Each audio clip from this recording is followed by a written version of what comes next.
இந்த வீடியோ நமக்கு ஸ்பான்சர் பண்ணுறது பைமோட் இ ஷாப்பிங். இந்த ஆப்பில் வீட்டுக்கு தேவையான கிராசரி ஐட்டம் எல்லாமே வீட்டிலேருந்தே நீங்கள் பர்ச்சேஸ் பண்ணிக்கலாம். மந்த்லி டிஸ்கவுண்ட் ப்ரைஸில் சேல் பண்ணிக்கிட்டு இருக்காங்க. டோர் டெலிவரியும் பண்ணுறாங்க. ஆப்பை பற்றி தெரிஞ்சுக்கணுன்னா ஆப்போட லிங்க்கு டிஸ்கிரிப்ஷனில் இருக்க, மறக்காமல் செக் பண்ணி பாருங்கள்.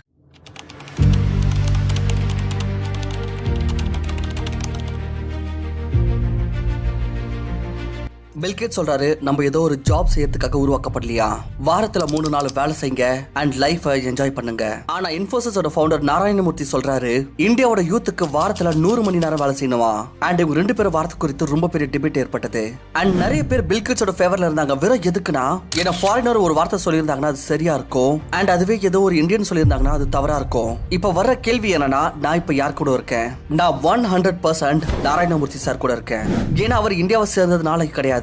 பதிலாக ஏன்னா எனக்கும் தோணுது, இந்தியாவோட யூத் குறைஞ்சபட்சம் 100 மணி நேரம் வேலை செஞ்சே தீரணும். அப்படி அவருக்காகவோ அவரோட நாட்டுக்காகவோ எதனா பெருசா செய்யணும்னு விரும்பினா, அப்படி உங்களுக்கும் இதே மாதிரி தோணுச்சுன்னா, பில்கேட்ஸ் ஒரு ஃபாரினர், அவர் சொன்னதுனா சரியா இருக்கும்னு.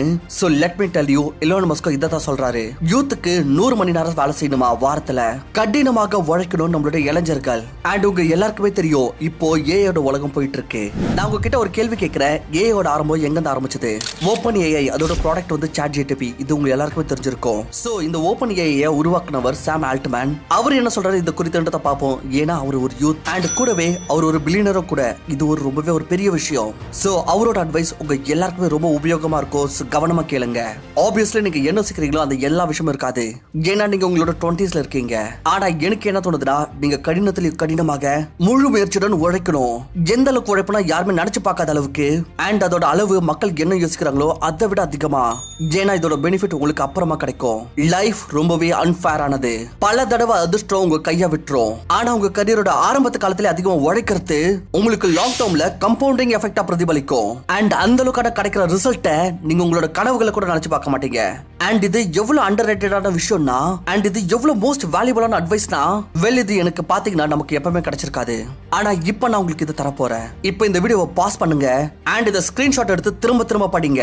இந்த அட்வைஸ் உங்க எல்லாரோட வாழ்க்கையை மாத்தும். அப்படி நீங்க இத புரிஞ்சுக்கிட்டு இப்போ ஆரம்ப காலத்திலேயே அதிகமா உழைக்கிறது உங்களுக்கு லாங் டர்ம்ல கம்பவுண்டிங் எஃபெக்ட் கொடுக்கும்.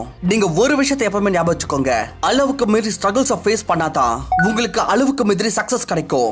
கனவு உங்க லிமிட்டை விட பெருசா பாக்குறீங்க, ஆனா உங்க லிமிட்டை அதிகரிக்க மாட்டீங்க. முதல்ல உங்களுடைய நிலையை மாத்துங்க.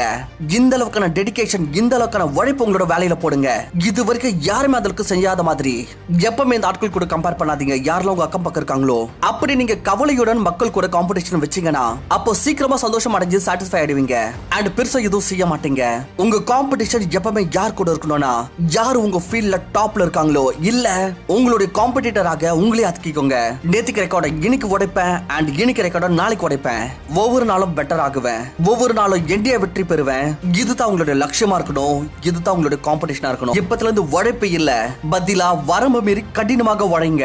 எந்த அளவுக்கு உழைக்கணும்னா, உங்க அக்கம் பக்கம் இருக்கிற ஆட்கள் திரும்ப சொல்லணும், இவன் ஒரு பைத்தியக்காரன்னு. அவங்க எத்தனை வாட்டி சொல்றாங்களோ அதை எழுதிக்கோங்க. அண்ட் இதுல இருந்து புரிஞ்சுக்கோங்க, நீங்க ஒரு சரியான வழியில தான் இருக்கீங்க.